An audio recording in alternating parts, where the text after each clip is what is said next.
Good morning, everyone. I hope this finds you well and living your best life in Jesus Christ.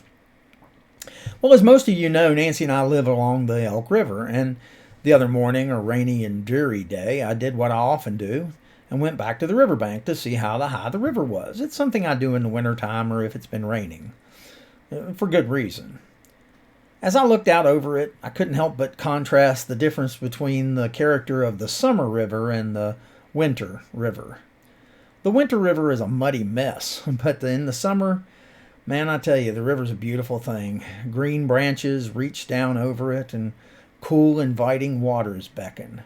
Often I can look out over it and see many happy people floating down it on kayaks and inner tubes.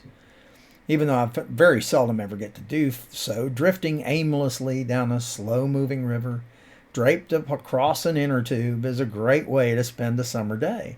And if you haven't tried it, maybe you should.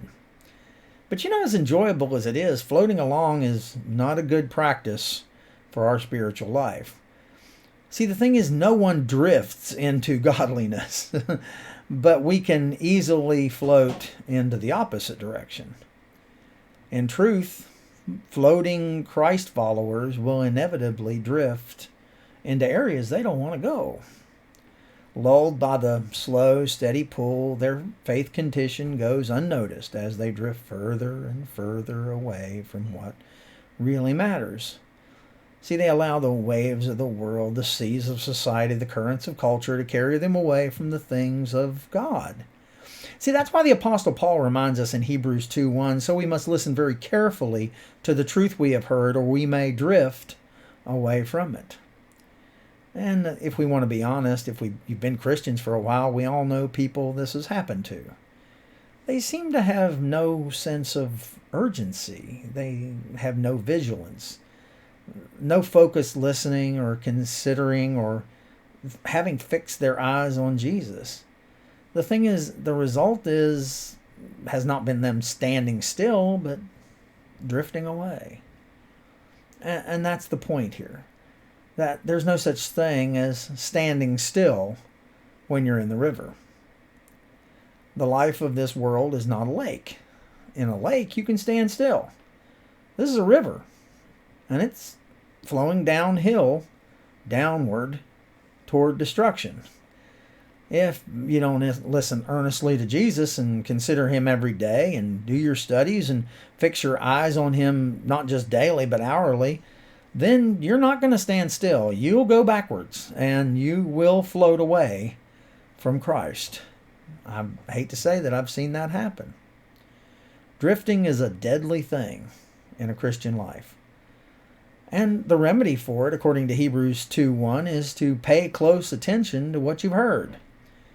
That is, consider what God is saying in his Son Jesus. Fix your eyes on what God is saying and doing in the Son of God, Jesus Christ.